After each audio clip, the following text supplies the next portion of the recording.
Hello students, welcome to Education India.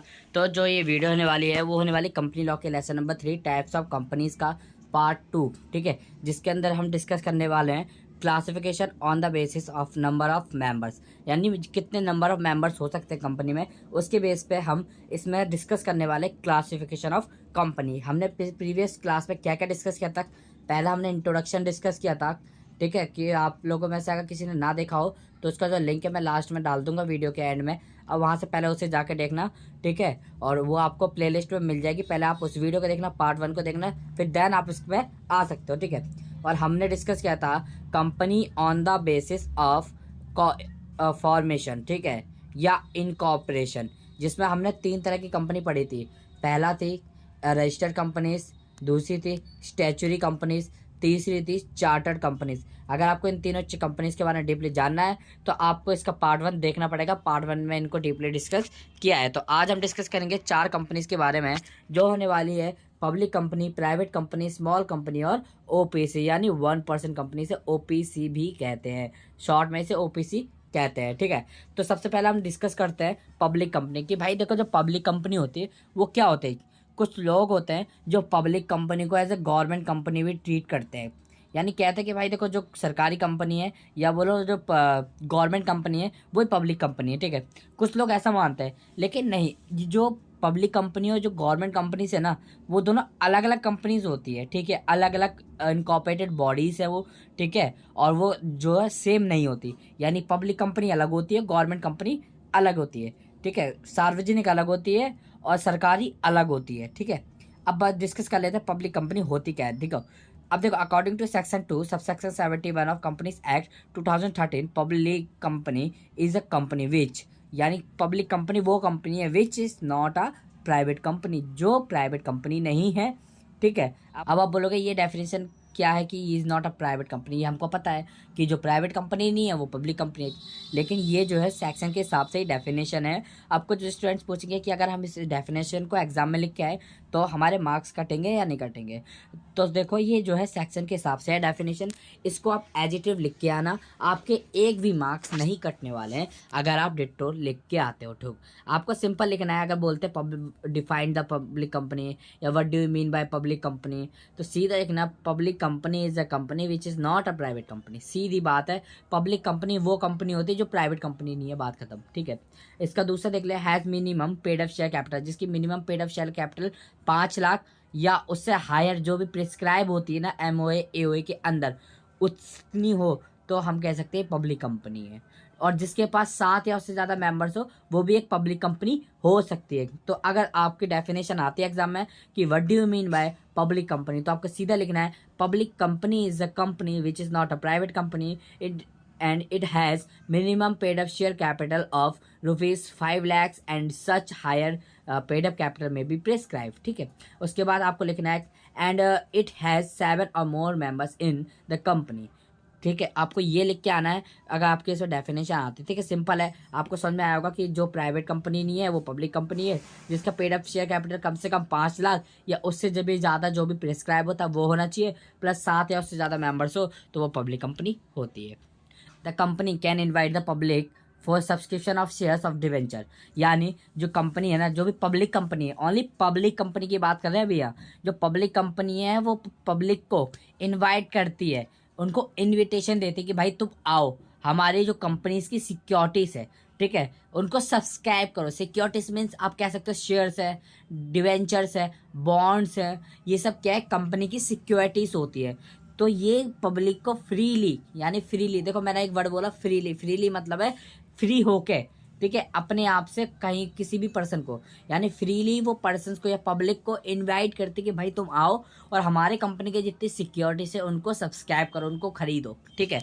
तो वो क्या है, फ्रीली सब्सक्राइब करवा सकती है। The term public limited is added to its name at the time of incorporation, जब भी पब्लिक कंपनी बनाई जाती है तो पब्लिक कंपनी के नाम के एंड में आपने हमेशा देखा होगा एक पब्लिक लिमिटेड, आपने लिमिटेड वर्ड सुना होगा कि इसमें लिमिटेड वर्ड लगाया गया है। जैसे government India limit, private limited तो थोड़ा प्राइवेट लिमिटेड आती है।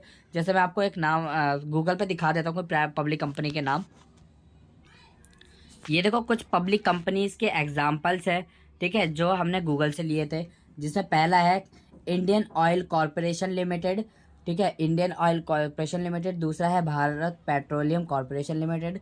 तीसरा है स्टेट बैंक ऑफ इंडिया, ठीक है, BSE।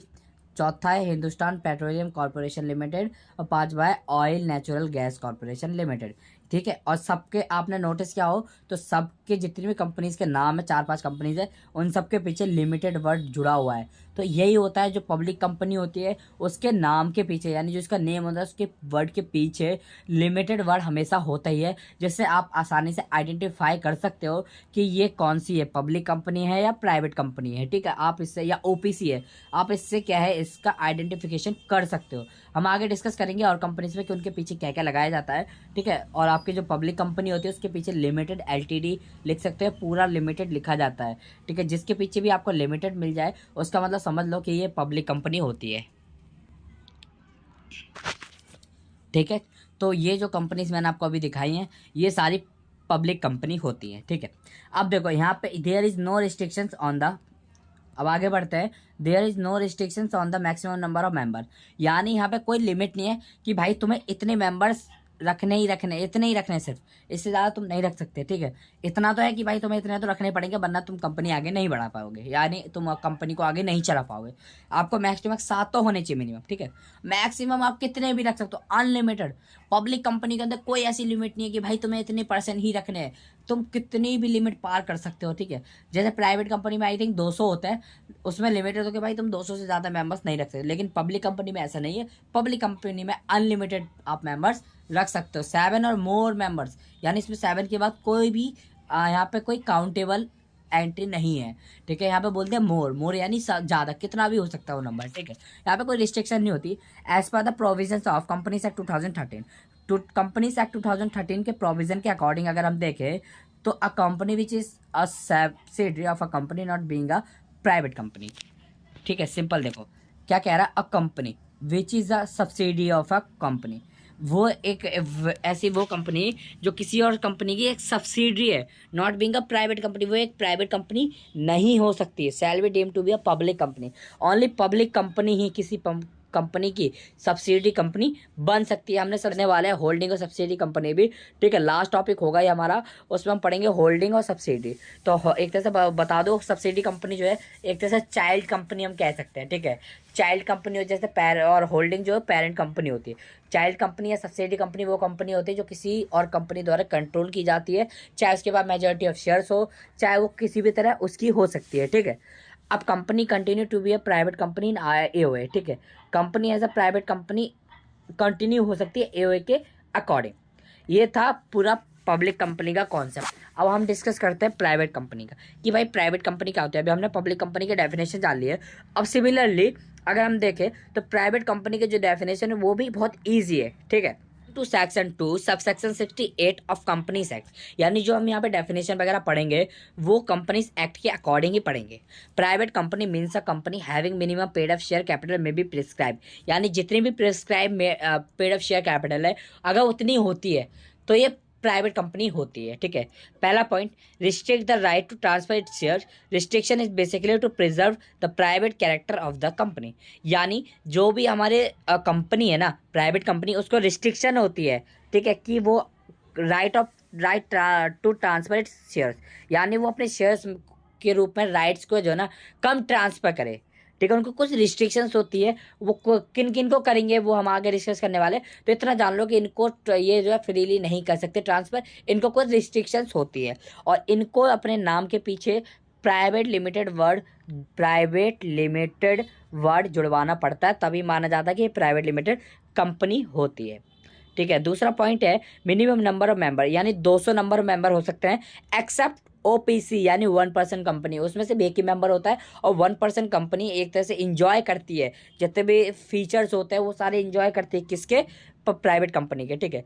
Prohibits any invitation to public subscribe of any security of the company, यानी इनको प्रोहिबिट्स होती है यानी मनाही, प्रोहिबिट्स मतलब होता है मनाही, यानी इनको मनाही होती है कि ये पब्लिक को किसी भी रूप से अपनी सिक्योरिटी सब्सक्राइब करने के लिए इनवाइट नहीं करेंगे। यानी ये अपने जो शेयर्स हैं उनको फ्रीली ट्रांसफर नहीं कर सकते as compare to public company. Public company क्या है, नॉर्मली वो क्या है, फ्रीली अपने शेयर्स को मार्केट में ले जा सकते कि, और पब्लिक को कह सकते भाई आप लोग आइए हमारे कंपनी के शेयर्स को सब्सक्राइब कीजिए, ठीक है। लेकिन पब्लिक प्राइवेट कंपनी ऐसा नहीं कर सकती। प्राइवेट कंपनी सिर्फ अपने मेंबर्स को ही कह सकती कि भाई तुम अपने अपनी कंपनीज के सिक्योरिटीज को होल्ड कर लो, ठीक है।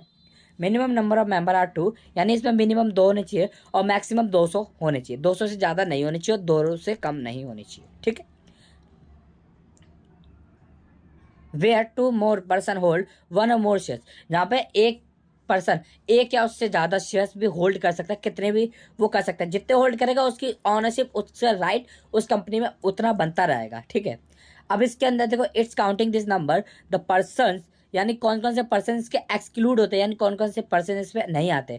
पहला एम्प्लॉय, अगर कोई कंपनी का एम्प्लॉय है तो वो शेयर्स को सब्सक्राइब नहीं कर सकता।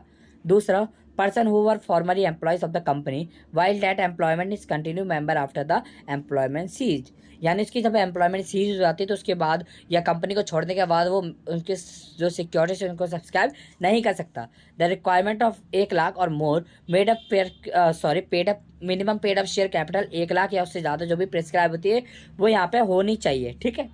तो ही ये प्राइवेट कंपनी मानी जाएगी। अब देखो कुछ एक्सेप्शंस होती है, ठीक है। एक्सेप्शंस का मतलब है इसमें कुछ कह सकते हैं हम, कुछ पॉइंट्स होते हैं इंपॉर्टेंट जो हमें मेनली ध्यान रखने होते हैं, ठीक है। 5 से 6 पॉइंट है, ज़्यादा नहीं है। पहला है मेंबर्स, यानी आपको मेंबर्स देखने पड़ेंगे, कम से कम आपके 2 पीपल होने चाहिए। 2 से आप 200 कर सकते हो, लेकिन 200 से ज़्यादा आप नहीं कर सकते, ठीक है। दूसरा, इनको प्रोस्पेक्टस इशू करना होता है अपना, ठीक है। प्रोस्पेक्टस हम पढ़ेंगे, एक इसका सेपरेट चैप्टर है, ठीक है। इसका सेपरेट चैप्टर है प्रोस्पेक्टस का, जिसमें हम प्रोस्पेक्टस के बारे में पूरा डीपली पढ़ेंगे। लेकिन अभी हम डिस्कस कर लेते हैं प्रोस्पेक्टस। देखो, प्रोस्पेक्टस इज अ डॉक्यूमेंट, ठीक है। एक prospectus is a document of a company which involves external and internal uses, ठीक है, या फैक्टर्स ऑफ द कंपनी। ये जो है प्रोस्पेक्टस जो है एक ऐसा डॉक्यूमेंट होता है जो कंपनी की इंटरनल और एक्सटर्नल जितने भी फैक्टर्स हैं उनको इंक्लूड करता है, ठीक है। यानी एक डॉक्यूमेंट है जिसके अंदर भाई अगर इनको पब्लिक को कुछ देना है, ठीक है, तो देखो इनको सबसे पहले प्रोस्पेक्टस इशू करना पड़ेगा। कंपनी का नाम होगा, डायरेक्टर्स कौन है, उनका एड्रेस क्या है, ठीक है। और हम कह सकते हैं इसमें कितने शेयर्स हैं, कितनी पेड अप शेयर कैपिटल है, कितने उसके शेयर सब्सक्राइब हो रखे हैं। ये सारी डिटेल जो होती है जितनी भी कंपनी की जो एक्सटर्नल रूप से जानी चाहिए, वो सारी डिटेल्स प्रोस्पेक्टस के अंदर अवेलेबल होती है। थर्ड पॉइंट है एक्सेप्शन रिगार्डिंग शेयर कैपिटल, यानी जो भी शेयर कैपिटल के रिगार्डिंग एक्सेप्शन होती है, यानी छूट होती है कि भाई इतनी शेयर आपकी शेयर कैपिटल पर तक छूट है तो उतनी शेयर कैपिटल की एक्सेप्शन हो जाती है। अब exception regarding to directors, fourth point है, ठीक है। यानी डायरेक्टर्स के लिए क्या क्या एग्जाम्पशंस क्या क्या है रिगार्डिंग टू डायरेक्टर्स, ठीक है। पहला, अब प्राइवेट कंपनी में हैव 2 डायरेक्टर्स, यानी एक प्राइवेट कंपनी के पास कम से कम 2 डायरेक्टर होने चाहिए। अब private company is not required to appoint independent director. देखो जो प्राइवेट कंपनी है उसको ये नहीं है, रिक्वायर नहीं है भाई, ज़रूरत नहीं है कि तुम इंडिपेंडेंट डायरेक्टर को हायर करो, अपॉइंट करो ही करो। अब इंडिपेंडेंट डायरेक्टर क्या होता है, इसको हम पढ़ेंगे डायरेक्टर वाले चैप्टर में फुल डीपली। लेकिन अभी हम डिस्कस कर लेते हैं इंडिपेंडेंट डायरेक्टर। आपको नाम से पता चल रहा होगा, इंडिपेंडेंट डायरेक्टर वो डायरेक्टर होता है जो अपने जो डिसीजंस है वो इंडिपेंडेंटली लेता है, किसी के रूप में, किसी के उसमें बाउंड नहीं होता कि भाई उसने कहा है तो मैं यही करूँगा, यही डिसीजन लूँगा। ये किसी कंपनी से रिलेटेड नहीं होता, ये किसी कंपनी से कोई भी रिलेशन नहीं रखता, ठीक है। इसका काम होता है अपनी जो इसकी जो भी राय है, सजेशन है, वो उसको बताना, ठीक है। और यहाँ डायरेक्ट इंडिपेंडेंट के पीछे डायरेक्टर टाइप नहीं हो पाया तो यहाँ पे डायरेक्टर आएगा इंडिपेंडेंट के पीछे। C director of private company not need to retire by rotation. Retire by rotation मतलब हायर हुआ, फिर वो रिटायर हो गया, फिर दूसरा आया, फिर रिटायर हो गया, फिर तीसरा आया, रिटायर हो गया। ये जो साइकिल है ना, इसे हम कह सकते हैं रिटायर बाय रोटेशन, ठीक है। रोटेशन के थ्रू ये लोग रिटायर नहीं हो सकते हैं, ठीक है, ये रिक्वायर नहीं है इनको।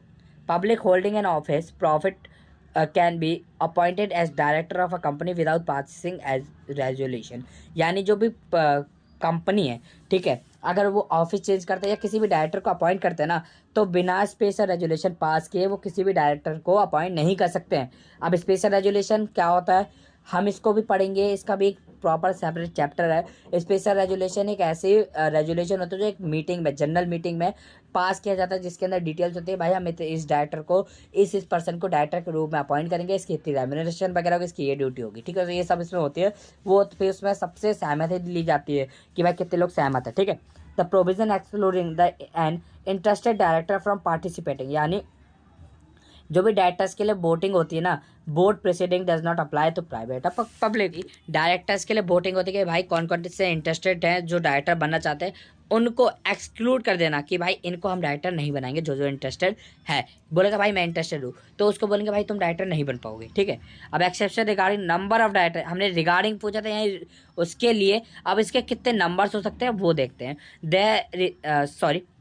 The restriction as to the maximum number of company which a person may be कम से कम 20 हो सकते हैं in case of private company, और पब्लिक कंपनी के रूप में 10 हो सकते हैं कोई भी डायरेक्टर, ठीक है। यानी आपको क्या है, प्राइवेट कंपनी में 20 डायरेक्टर और पब्लिक कंपनी में 10 डायरेक्टर हो सकते हैं। अब अगला exception regarding managerial remuneration. Remuneration मतलब होता है सैलरी, ठीक है। यानी जो भी मैनेजमेंट का काम कर रहे हैं उनको कितनी सैलरी देनी चाहिए, क्या क्या उसमें छूट मिल सकती है, वो इसके अंदर आती है। ऑडिट कमेटी एक ऐसी कमेटी होती है जो भी बोर्ड मीटिंग में कमेटी आती है और उनके जो भी अकाउंट्स है, बुक्स ऑफ अकाउंट्स, उनको चेक करती है।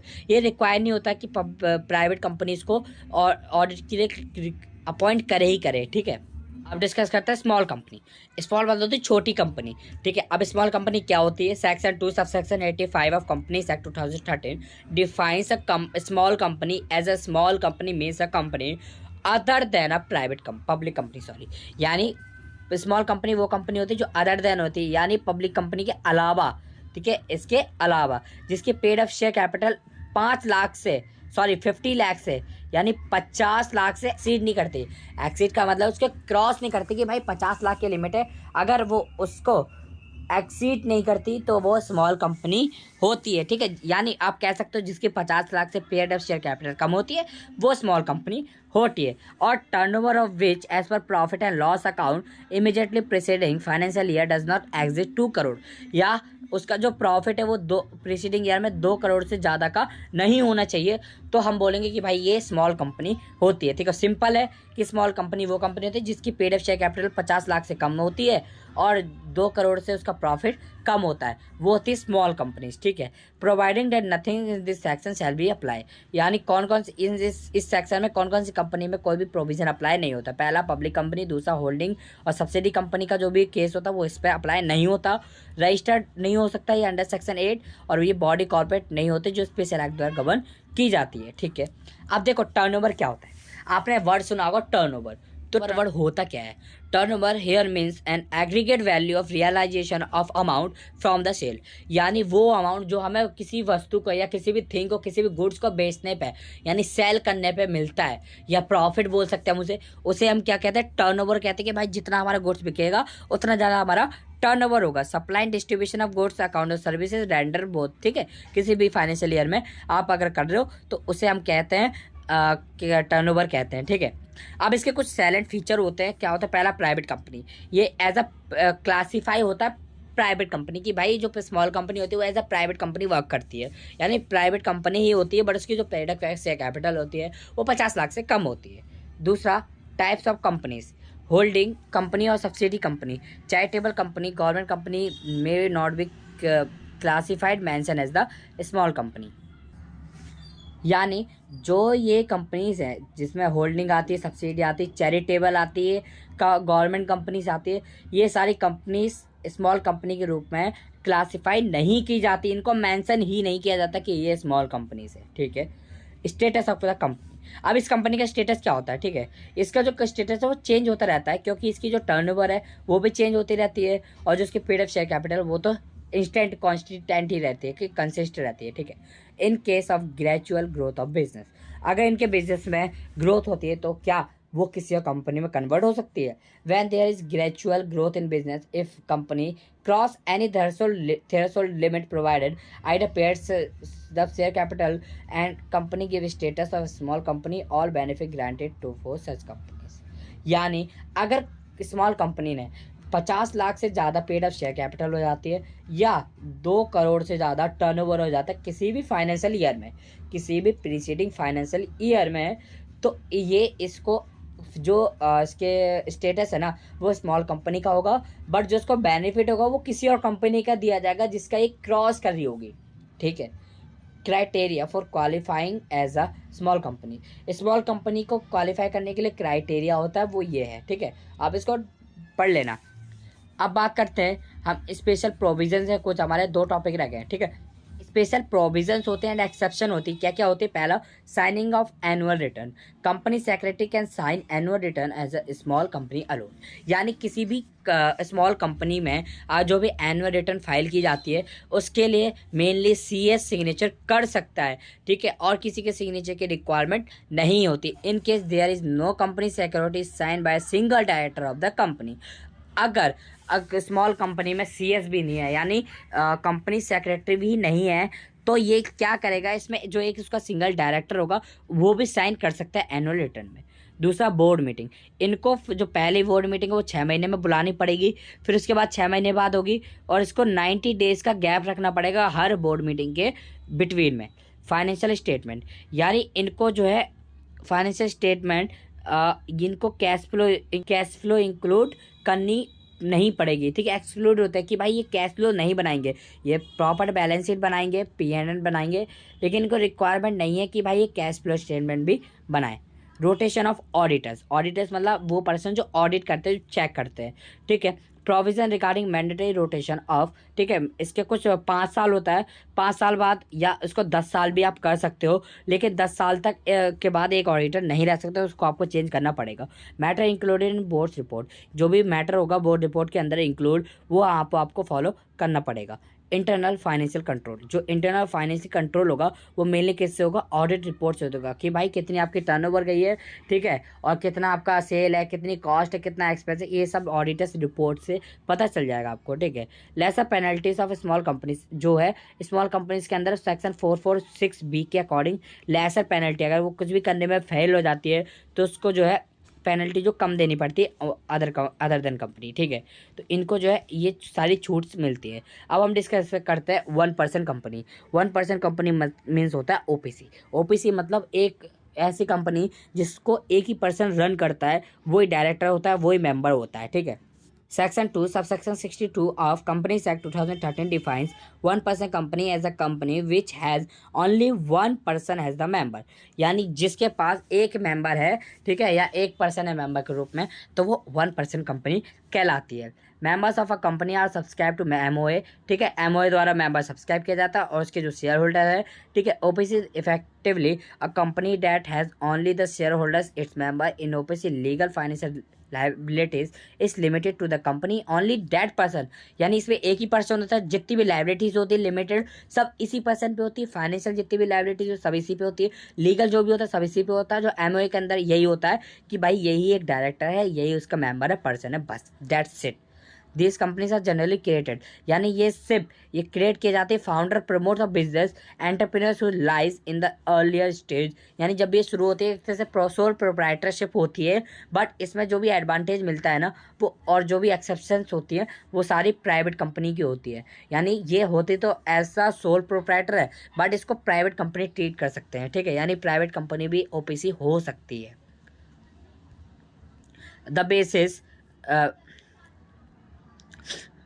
The basic difference between OPC and sole proprietorship, देखो बेसिक डिफरेंस जानते हैं सोल प्रोप्राइटरशिप और ओपीसी में। ठीक है, nature of liability in case of OPC separate legal entity, OPC के रूप में सेपरेट लीगल एंटिटी होता है, कोई भी कंपनी हो वो कंपनी सेपरेट लीगल एंटिटी के कॉन्सेप्ट में आती है, बट जो सोल प्रोप्राइटरशिप होती है वो इसके केस में नहीं आती है। ठीक है, फीचर्स, अब देखो ओपीसी के अंदर क्या क्या फीचर्स है। पहला, प्राइवेट कंपनी, इसको as a private company treat किया जाता है, और फॉर्म में भी इसे as a private company treat किया जाता है। सिंगल मेंबर, इसमें एक ही मेंबर होता है, वही शेयर होल्डर होता है, वही डायरेक्टर होता है। तीसरा, नॉमिनी, देखो अगर उसका जो भी डायरेक्टर है या जो भी वो मेंबर है अगर उसको कुछ हो जाता है तो उसके लिए एक नॉमिनी अपॉइंट किया जाता है कि भाई अगर इसको कुछ हो गया तो इसकी जगह ये कंपनी का डायरेक्टर बनेगा। नो परपेचुअल सक्सेशन, यानी इसके पास कोई भी नो परपेचुअल सक्सेशन का मतलब है कि अगर मेंबर मर जाता है, ठीक है, या उसकी डेथ हो जाती है किसी भी तरह, मेंटली पागल हो जाता है, ठीक है, अनसाउंड माइंड हो जाता है, तो उसके लिए जो भी वो नॉमिनी चुनेगा वो उसको आगे बढ़ा सकता है, या उसको जो है मेंबर बना सकते हैं, वो आगे कंपनी को बढ़ा सकता है, या उसे रिजेक्ट किया जा सकता है। तो यहाँ पे कोई भी परपेचुअल सक्सेशन नहीं होती है। मिनिमम वन डायरेक्टर, यानी मिनिमम एक डायरेक्टर और मैक्सिमम 15 डायरेक्टर हो सकते हैं इसके अंदर। यहाँ पे कोई भी मिनिमम पेड अप या कैपिटल डिस्क्राइब नहीं होती है। स्पेशल फ्री विलेज होती है, यानी इसकी जो स्पेशल कुछ एक्सेप्शन होती है, एग्जाम्पशंस होती हैं, वो हम आगे देखेंगे। नेम ऑफ द कंपनी, यानी जो भी एक कंपनी होगी, ओपीसी कंपनी होगी, उसके नाम के पीछे ओपीसी वर्ड जरूर होता है, ठीक है। जैसे मैं आपको ओपीसी वर्ड दिखा देता हूँ, कंपनी दिखा देता हूँ कुछ। The number of 1% company shall be contents word OPC, यानी ओपीसी अपने लास्ट में, यानी नेम के पीछे ओपीसी वर्ड इंक्लूड करती ब्रैकेट में। फॉर एग्जाम्पल देखो, एग्जाम्पल देख लो, Alpha OPC private limited. Example में देखो, अल्फा ओपीसी प्राइवेट लिमिटेड, इसमें क्या है, ओपीसी आ रहा है नाम के पीछे, तो ये क्या है, और प्राइवेट लिमिटेड भी आ रहा है क्योंकि ये प्राइवेट लिमिटेड कंपनी होती है, ठीक है। तो इसको ओपीसी को भी प्राइवेट लिमिटेड कहते हैं, तो इसमें ओपीसी और प्राइवेट लिमिटेड दोनों वर्ड के यूज होता है, तो इस तरह इंक्लूड किया जाता है आपका ओपीसी वर्ड, ठीक है। अब आगे बढ़ते हैं टॉपिक्स की ओर, ठीक है। तो अब आगे बढ़ते हैं हम, एक्सेप्शंस क्या क्या होती है और एडवांटेज क्या क्या हो सकते हैं। They do not have annual general meeting, यानी ये एनुअल जनरल मीटिंग नहीं कर सकते। इनको रिक्वायर नहीं कि भाई तुम एनुअल जनरल मीटिंग करो ही करो। जो मीटिंग्स होती हैं उसको भी हम आगे पढ़ेंगे, एजीएम वाले, ठीक है। और the financial statement needed not to include cash flow statement, यानी इनको भी स्मॉल कंपनी की तरह कैश फ्लो स्टेटमेंट बनाने की ज़रूरत नहीं होती है। Company secretary is not required, यानी कंपनी सेक्रेटरी के साइन, सीएस के साइन इसमें रिक्वायर्ड नहीं है, ठीक है। Absence of secretary director can be sign in the annual return documents, ठीक है। Provision related to independent director do not apply, जो भी इंडिपेंडेंट डायरेक्टर से रिगार्डिंग या रिलेटेड जो भी प्रोविजन से यहाँ पे अप्लाई नहीं होते हैं। Their article can provide for additional ground of vacations of the directors office, ठीक है। और सेवरल प्रोविजंस होते हैं, कुछ क्वेरम, जहाँ अगर आप मीटिंग रखते हो तो उसमें कोई क्वेरम नहीं होता। क्वेरम मतलब कि इतने मेंबर्स आने चाहिए, क्वेरम भी हम मीटिंग्स वाले चैप्टर में डिस्कस करेंगे, ठीक है। They can pay more remuneration, वो कितनी भी रेम्युनरेशन दे सकते हैं अदर देन कंपनी। उनको कोई ये नहीं कि भाई तुम्हें इतनी रेम्युनरेशन देनी है डायरेक्टर्स को, ठीक है, और इस आपको डिसाइड करनी है कि आपको कितनी देनी है, ठीक है। तो ये थी आज की हमारी वीडियो, जिसके अंदर हमने 4 कंपनीज को डीपली डिस्कस कर लिया है, ठीक है। और इसके बाद हम डिस्कस करेंगे पार्ट 3, जो आई थिंक लास्ट पार्ट होगा, जिसके अंदर government company, foreign company, dormant company, ये सारी कंपनीज हम डिस्कस करने वाले हैं, ठीक है। और जो आपके एचआरएम की सीरीज है वो भी स्टार्ट हो चुकी है, उसकी भी प्लेलिस्ट बन चुकी है। जितने अभी चैप्टर, अभी तो चैप्टर नंबर 1 ही अपलोड हुआ है, तो उसकी जो प्लेलिस्ट है वो बन चुकी है, और आपके कंपनी लॉ की जो प्लेलिस्ट है वो भी बन चुकी है। आप प्लेलिस्ट से सारे ओल्ड वीडियोस देख सकते हो, ठीक है। तो आपको सिंपली क्या करना है, आपको प्लेलिस्ट वाले सेक्शन पे जाना है और आपको वहाँ पे प्लेलिस्ट देख लेनी है। पब्लिक कर दी है मैंने प्लेलिस्ट, आपको वहाँ से पहले इसके पहले पार्ट देख लेना है और उससे पहले वाले चैप्टर देख लेना है, फिर आप इस चैप्टर को अच्छे से समझ सकते हो, रिलेट कर सकते हो, ठीक है। तो आई होप आप लोग को वीडियो चलेगी होगी। वीडियो अच्छा लगे तो लाइक कर देना, और चैनल पर नया तो चैनल को सब्सक्राइब कर देना। मिलते जल्दी नेक्स्ट वीडियो में। Thank you so much for watching.